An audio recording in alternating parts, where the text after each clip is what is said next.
কেমন গেল ডক্টর ইউনূস সরকারের প্রথম ১০০ দিন? পুরো ভিডিওতে আমরা এই বিষয়টি নিয়ে আলোচনা করব। আমি অ্যাডভোকেট মোহাম্মদ আলী হোসেন, বাংলাদেশের কুমিল্লা আদালতে কর্মরত আছি। বন্ধুরা, চলুন একটা শর্ট অ্যানালাইসিস করা যাক যে ডক্টর ইউনূস সরকার কেমন পারফর্ম করলেন, ওনার সামনে কি অপেক্ষা করছে এবং উনি কি করতে পেরেছেন। প্রথমেই আমরা দেখি ডক্টর ইউনূস সরকার বাংলাদেশের জনগণের জন্য, নাগরিকের জন্য যেই সুবিধাটা আনতে পেরেছেন সেটা হচ্ছে বাক স্বাধীনতা বা কথা বলার স্বাধীনতা। বর্তমানে ডক্টর ইউনূস সরকারের জন্য বা ভবিষ্যতেও এই সরকার তাদেরকে সুস্থ ধারায়, সঠিক ধারায় ফিরিয়ে আনার জন্য, তাদের ভুল ত্রুটি নিয়ে সমালোচনা করার জন্য জনগণের জন্য বাক স্বাধীনতা উন্মুক্ত করেছে। সেই কারণে আমি, আপনি, যে কোনো ব্যক্তি বাংলাদেশ সরকারের সমালোচনা করতে পারে, তবে এই সমালোচনা বাক স্বাধীনতা যাতে আবার বাক সন্ত্রাস না হয়ে যায়, গুজব না হয়ে যায়, এই বিষয়টাও খেয়াল রাখা দরকার।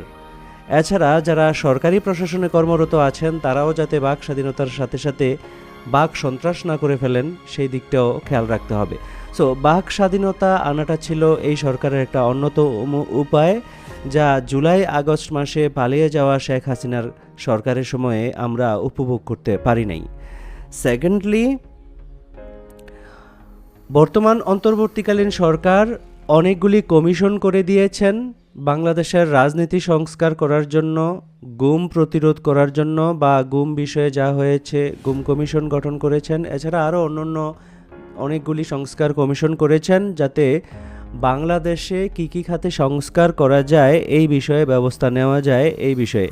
সো এই সংস্কার কমিশনের মাধ্যমে আশা করি একটা ভালো রাজনৈতিক সরকার আমরা পাবো ভবিষ্যতে, একটা গণতান্ত্রিক নির্বাচন কমিশন আমরা পাবো, দুর্নীতি প্রতিরোধ হবে। এছাড়াও আরও বিভিন্ন সংস্কার কমিশনগুলি যারা আছে তাদের মাধ্যমে আমাদের দেশ একটা ভালো সরকার ভবিষ্যতে পাবে বলে আমরা আশা করি। তৃতীয়ত, মানবাধিকার ট্রাইব্যুনাল নামে একটা ট্রাইব্যুনাল গঠন করা হয়েছে। আপনারা জানেন যে গত 15 বছরে যে ফ্যাসিস্ট সরকার ছিল তারা যে মানবতা বিরোধী অপরাধগুলি করেছেন, অপরাধ এবং অন্যায় যা করেছেন এবং যা টাকা পাচার করেছেন, এইসব বিষয়গুলিতে ব্যবস্থা নেওয়ার জন্য একটা আন্তর্জাতিক অপরাধ বিষয়ক ট্রাইব্যুনাল গঠন করা হয়েছে। এই ট্রাইব্যুনাল সাধারণত হত্যা, ধর্ষণ এবং বড় বড় যে গুমকাণ্ড সহ অনেকগুলি অপরাধ ঘটিয়েছেন সেই অপরাধগুলির বিচার করবেন। তারপর বাংলাদেশ সরকার তার দৈনন্দিন কার্য পরিচালনা করার জন্য বা এজ এ হোল একটা গভর্নমেন্ট পরিচালনা করার জন্য আন্তর্জাতিক সমর্থন আদায়ের চেষ্টা করে সফল হয়েছেন। পশ্চিমা বিশ্বের প্রায় সবাই এই সরকারকে সমর্থন দিয়ে যাচ্ছেন। সো এর মাধ্যমে বাংলাদেশ সরকার আন্তর্জাতিক পরিমণ্ডলে তার অবস্থানটা সুদৃঢ় করেছেন এবং তারা যেহেতু একটা গণ আন্দোলন, গণ অভ্যুত্থান বা বিপ্লবের মাধ্যমে ক্ষমতায় এসেছেন, এটা ছিল একটা রাজনৈতিক বা দেশীয় ম্যান্ডেট, এর মাধ্যমে তারা তাদের ক্ষমতা এক্সারসাইজ করতেছেন। তারপর যেই পয়েন্টগুলি নিয়ে আমরা আলোচনা করব সেটা হচ্ছে সাইবার নিরাপত্তা আইন বাতিল। আপনারা জানেন যে এটা ডিজিটাল সিকিউরিটি অ্যাক্ট ছিল, তারপর এটাকে সাইবার নিরাপত্তা আইন তৈরি করা হয়েছে। সেই আইনটাকে মডিফাই করে, ডিজিটালকে মডিফাই করে সাইবার নিরাপত্তা হয়েছে এবং এই নিরাপত্তা একটা ভয়াবহ জুলুমের একটা হাতিয়ার হয়ে উঠেছিল। এবং আপনারা জানেন যে ফেসবুক সহ অন্যান্য সোশ্যাল মিডিয়ায় কন্টেন্ট তৈরি করা, কিছু লেখা বা পত্রিকায় কলাম লেখা বা আপনি যে কোনোভাবে নিজের মতামতকে এক্সপ্রেস করেন না কেন, এই সাইবার ট্রাইব্যুনাল ছিল একটা, বা এই সাইবার আইন ছিল অন্যতম একটা উপায় আপনার মতামতকে অপ্রেস করার জন্য। সো এই আইনটা বাতিল করার মাধ্যমে বাংলাদেশের মানুষ একটা জুলুমের হাতিয়ার থেকে মুক্ত হলো বা সরকারের একটা জুলুম থেকে মুক্তি পাবে এই আশা করা যায়। গুম কমিশন গঠন, যা আমরা আগেই আলোচনা করেছি যে বিগত 15 বছরে যেই গুম খুনগুলি হয়েছে এইগুলির বিষয়ে তদন্ত বা যথাযথ ব্যবস্থা নেওয়ার মাধ্যমে গুম কমিশন কাজ করবে। এবং পরবর্তীতে আসে যে গত জুলাই আগস্টে যে +- 2000 ছাত্র জনতা হত্যাকাণ্ডের শিকার হলেন বা যারা আহত হয়েছেন তাদের জন্য কাজ করার জন্য যেই ফাউন্ডেশনটা গঠিত হয়েছে সেটা হচ্ছে জুলাই আগস্ট ফাউন্ডেশন। এই ফাউন্ডেশনের মাধ্যমে যারা আহত হয়েছেন তাদেরকে আর্থিক বা যাদের চিকিৎসা দরকার তাদেরকে চিকিৎসার ব্যবস্থা করা ইত্যাদি উপায়ে তাদের স্মৃতিকে ধরে রাখার জন্য বিভিন্ন ব্যবস্থা এই ফাউন্ডেশনের মাধ্যমে গ্রহণ করা হবে। সো এটা ছিল আরও একটা অন্যতম সফলতা। যদিও এরকম অভিযোগ রয়েছে যে এই ফাউন্ডেশনটি তাদের যতটুকু স্পিডে কাজ করা দরকার ছিল তত স্পিডে কাজ করতে পারে নাই। আমরা একটু পরেই বিষয়টা নিয়ে আলোচনা করব। এরপর হচ্ছে যে আমাদের মিরপুর 10 সহ যেই আন্দোলনের সময় যে কিছু মেট্রো রেল স্টেশন ক্ষতিগ্রস্ত হয়েছিল, এই গুলি মেরামত করতে 3 বছর লাগবে বলতেছিল গত সরকার। আসলে খুব দ্রুত সময়ের মধ্যেই 2-1 মাসের মধ্যেই এগুলি আসলে মানে চালু করে দেওয়া হয়েছে, এগুলি চলতেছে। অন্য কয়েকটা যেগুলি আছে এগুলিও চালু করে দেওয়া হবে। সো এগুলি খুব দ্রুত সময়ে অল্প খরচে চালু করতে পারাটা এটা ছিল অন্যতম আরেকটি সফলতা। এছাড়া আপনারা জানেন যে জুলাই আগস্টের আন্দোলনের সমর্থনে ইউনাইটেড আরব আমিরাতে যে আন্দোলনটি হয়েছিল সেই আন্দোলন করার কারণে অনেককেই জেলে পুরে দেওয়া হয়েছিল, কারণ ওইসব দেশে এইসব আন্দোলন করার সুযোগ নাই। তো পরবর্তীতে ডক্টর ইউনূসের সরকার তদবির করে সেই 57 বাংলাদেশিদেরকে উদ্ধার করেছেন আর কাউকে কাউকে উদ্ধার করার প্রক্রিয়া নিয়েছেন। এটা ছিল একটা বিরল ঘটনা এবং অন্যতম সফলতা। এছাড়া হচ্ছে বাংলাদেশে যে রাজনৈতিক দলগুলি আছে সেই দলগুলির কাছ থেকে সমর্থন আদায়, অর্থাৎ আপনারা জানেন যে যদিও জনগণের ম্যান্ডেট নিয়ে এই সরকার ক্ষমতায় এসেছে তবুও সরাসরি রাজনীতি করার মাধ্যমে যেহেতু এই দল ক্ষমতায় আসেন নাই, তাই অন্যান্য রাজনৈতিক দলগুলির ম্যান্ডেট নিয়ে যেমন বিএনপি, জামায়াতে ইসলামী সহ অন্যান্য রাজনৈতিক দলগুলির ম্যান্ডেট নিয়ে এই সরকার ক্ষমতায় এসেছে। প্রত্যেকের ম্যান্ডেটটা ধরে রাখা এবং তাদের সমর্থনটা বজায় রাখা এটা ছিল এই সরকারের অন্যতম আরেকটি সফলতা। তো বন্ধুরা, মোটা দাগে এইগুলি ছিল সফলতা। এবার চলুন আমরা কিছু ব্যর্থতা নিয়ে আলাপ করি। প্রথমত, যারা জুলাই আগস্টে অপরাধের সম্মুখীন হয়েছিলেন তাদেরকে যথাযথ চিকিৎসার ব্যবস্থা, অর্থনৈতিক সহযোগিতা দেওয়ার ব্যবস্থা সময়মতো করতে না পারা, এটা ছিল একটা অন্যতম ব্যর্থতা। এইটা হওয়ার কথা ছিল প্রায়োরিটি। এই প্রায়োরিটি বেসিসে কাজ করা যায় নাই বিভিন্ন কারণে, এটার ব্যাখ্যা নিশ্চয়ই সরকার দিচ্ছেন। তো এটা ছিল অন্যতম একটি ব্যর্থতা। আরেকটি অন্যতম ব্যর্থতা ছিল এই সরকার গঠনের পরপর যেইভাবে বিগত সরকারের আমলের অপরাধী ব্যক্তিবর্গ যেভাবে দেশ ছেড়ে পালিয়ে যাচ্ছিলেন, অনেককে বর্তমান প্রশাসন সমঝোতার মাধ্যমে ছেড়ে দিয়েছে, এরকমও আমরা জানতে পারতেছি।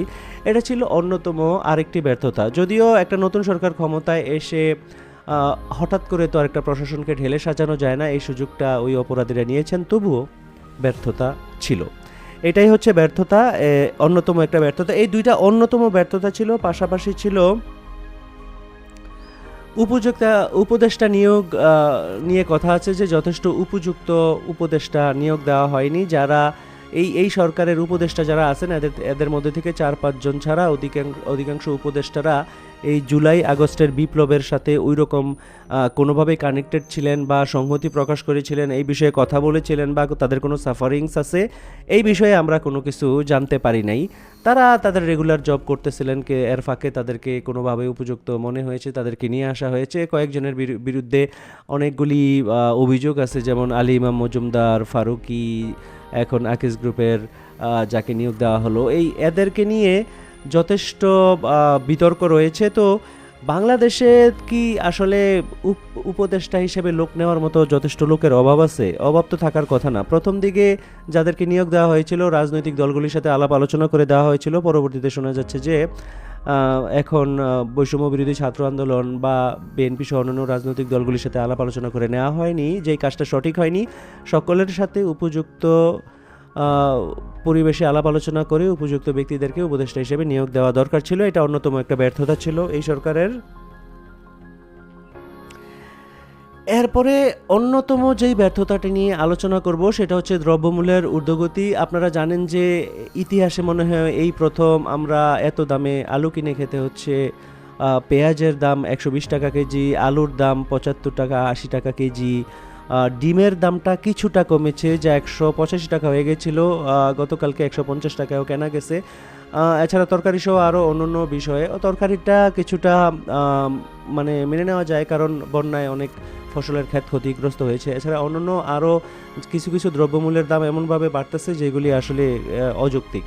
তো দ্রব্যমূল্য নিয়ন্ত্রণ করতে না পারা, এটা ছিল অন্যতম ব্যর্থতা। আপনি মুখে মুখে যতই সংস্কার, আইন শৃঙ্খলা পরিস্থিতি বা অন্যান্য মোটা দাগের কথা বলেন, এগুলি সাধারণ মানুষ আসলে বুঝতে চাইবে না। সাধারণ মানুষ দেখবে যে জিনিসপত্রের দাম বেড়ে গিয়েছে, যা তাদেরকে অনেক কষ্ট দিচ্ছে। সো এটা ছিল এই সরকারের অন্যতম ব্যর্থতা। নতুন বাণিজ্যমন্ত্রী নিয়োগ পেয়েছেন, ওনাকে আসলে এই বিষয়ে যথাযথ কাজ করতে হবে।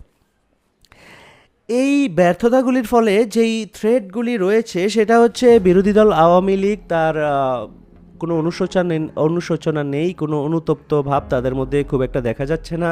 তারা বরং বিএনপির সাথে জোটবদ্ধভাবে ইলেকশন করবে, হাসান মাহমুদ এইসব কথাবার্তা বলতেছেন। কেউ কেউ আবার বলেছেন ভূতের মুখে রাম নাম।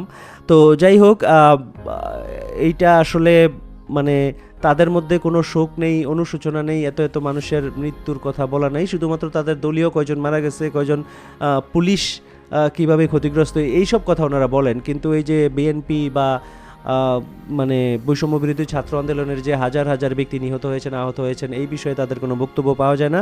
তাদের মধ্যে কোনো শোক অনুতাপের চিহ্ন দেখা যাচ্ছে না। সো তারা যথেষ্ট গুজব ছড়িয়ে যাচ্ছেন এবং তারা বাংলাদেশের রাজনীতিতে প্রবেশ করার সুযোগ চাচ্ছেন বা পাচ্ছেন বিভিন্নভাবে। কেউ কেউ বলতেছে তারা প্রশাসনে বা উপদেষ্টা মণ্ডলীতেও তাদের লোকজন ঢুকিয়ে দিতে পেরেছেন। এই বিষয়টা যথেষ্ট সতর্ক থাকতে হবে এই বিষয়ে। এটা একটা বর্তমান অন্তর্বর্তীকালীন সরকারের জন্য থ্রেট। এছাড়া হচ্ছে অন্যান্য যে রাজনৈতিক দলগুলি বাংলাদেশে আছে, এই রাজনৈতিক দলগুলি আসলে যথেষ্ট সংস্কার হবার আগেই এই অন্তর্বর্তীকালীন সরকারকে ক্ষমতা থেকে সরিয়েও দিতে পারে। যে ভাই, আপনি অন্তর্বর্তীকালীন সরকার হিসেবে এসেছেন, 3 মাস তো ছিলেন, আপনার আর কতদিন লাগবে, আপনি তো আসলে পারতেছেন না, আপনি ক্ষমতা ছেড়ে দেন। এইভাবে এই সরকার যে সংস্কার করতে চাইতেছে এবং এই সংস্কার করার চেষ্টা করতেছে, যদি যথাসময়ে যথাযথ সংস্কার করতে না পারে, তাহলে সংস্কার করার পূর্বেই এই সরকারকে ক্ষমতা থেকে সরিয়ে দেওয়ার একটা ঝুঁকিও রয়েছে।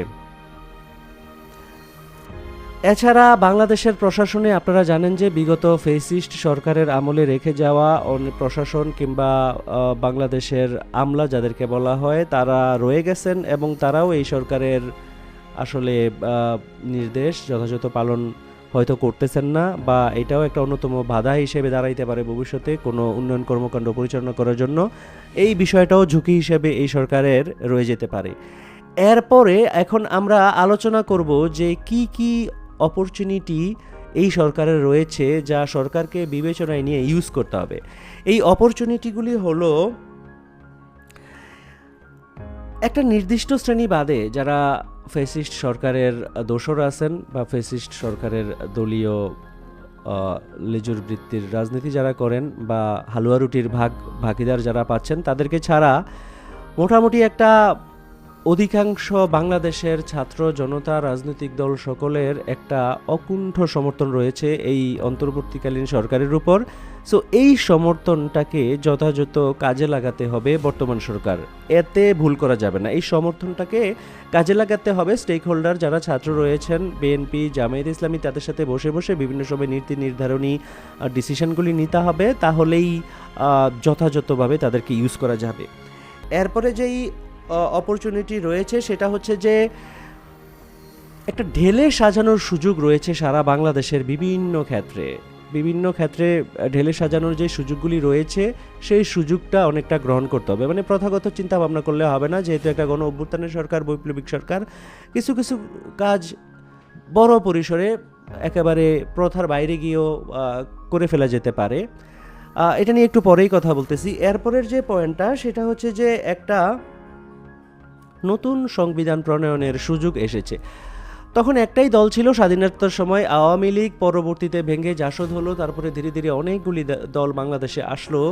তো তখন আওয়ামী লীগের যেসব এজেন্ডাগুলি ছিল সেগুলি স্বাধীনতার চেতনা হিসাবে আমাদের সংবিধানে রেখে দেওয়া হয়েছে। এছাড়া সংবিধানে নানা রকম অসঙ্গতি এবং অনেকগুলি সংস্কার করতে করতে বা অনেকগুলি সংশোধনী করতে করতে সংবিধানের অবস্থা খুবই খারাপ। এই সংবিধানটাকে আসলে নতুন করে প্রণয়ন করা যেতে পারে। এটা একটা আইনের বই, সর্বোচ্চ আইন। এটা বাংলাদেশের আইন বিশেষজ্ঞ বা বিদেশের আইন বিশেষজ্ঞরা মিলে এটা আসলে একটা সংবিধান প্রণয়ন করাই যেতে পারে, আহামরি কিছু না। এবং বৈপ্লবিক চেতনা বা জুলাই আগস্টের যে 2024 সালের যে আন্দোলনের চেতনা বা আমাদের অতীতের সেই গত 200-300 বছরের যে স্বাধীনতার চেতনাগুলি, এই চেতনাগুলিকে সমুন্নত রেখে সকল কিছু আমাদের ঐতিহ্যকে ধারণ করে আমরা একটা বৈপ্লবিক সংবিধান আমরা প্রণয়ন করতে পারি। এবং বিভিন্ন যে প্রতিষ্ঠানগুলি আছে, নির্বাচন কমিশন সহ আমাদের আরও অন্যান্য সকল প্রতিষ্ঠানগুলিকে, পুলিশ সহ অন্যান্য সকল প্রতিষ্ঠানগুলিতে এমনভাবে ঢেলে সাজাতে হবে এবং সংবিধানটা ওই আলোকে প্রণয়ন করতে হবে যাতে বাংলাদেশের আপামর জনসাধারণের জন্য একটা আশীর্বাদ হয়ে দাঁড়ায়। বন্ধুরা, আমাদের আসলে মোটামুটি শর্ট অ্যানালিসিসটার মধ্যে আমরা চেষ্টা করেছি গত 100 দিনে এই সরকার যা যা করেছেন তা তুলে আনতে। যদি কোনো কিছু তুলে আনতে না পারি, আপনার বিশেষ কোনো কথা থাকে, সেগুলি আপনি কমেন্ট আকারে দিতে পারেন। আমরা বলবো যে আসলে এই ধরনের অপরচুনিটি যা অন্তর্বর্তীকালীন সরকার ভোগ করতেছে, একটা জাতির জন্য শত বছরে এই ধরনের অপরচুনিটি খুব কমই আসে। যেহেতু শত বছরে এই ধরনের অপরচুনিটি খুব কমই আসে, এই সরকার সেই সুযোগটা পেয়েছে। সরকারের উপদেষ্টা যারা আছেন বা এর সাথে সংশ্লিষ্ট যারা আছেন, তাদের উচিত হবে তাদের জীবনের সেরা কাজটুকু এখানে দিয়ে যাওয়া, যাতে সারা জীবন, শত শত বছর ধরে বাংলাদেশের মানুষ তাদেরকে মনে রাখতে পারে। যদি তারা যথাযথ উপায়ে তাদের কাজটা করে যেতে না পারেন, পরবর্তীতে এমন সরকার আসবে যারা আবারও ফ্যাসিবাদের মধ্যে ঝুঁকে পড়বে এবং পরবর্তীতে হয়তো আবারও সেনা শাসন আসতে পারে। সেই আমরা চলে যাব আবার সেই 90-এর দশকে, 1980 সাল থেকে আমাদের আবারও শুরু করতে হবে। তো এই বিষয়টা না আসুক, আমরা এমন একটা সরকার ব্যবস্থা চাই যা বর্তমান অন্তর্বর্তীকালীন সরকার রেখে যাবে, যার মাধ্যমে আমরা আরও শত শত বছর চলতে পারবো। সময়ে সময়ে প্রয়োজনে ছোটোখাটো সংস্কার করে নিব, আমরা সেই আশাবাদ রাখছি। আপনারা যারা আমার চ্যানেলের এই কন্টেন্টটি দেখছেন, এখনও সাবস্ক্রাইব করেন না, please do subscribe our channel. এবং আপনি যদি ফেসবুকে দেখে থাকেন, আমাদের চ্যানেলটিকে লাইক করে দিন। আপনারা সুস্থ থাকুন, ভালো থাকুন। আসসালামু আলাইকুম ওয়া রাহমাতুল্লাহ।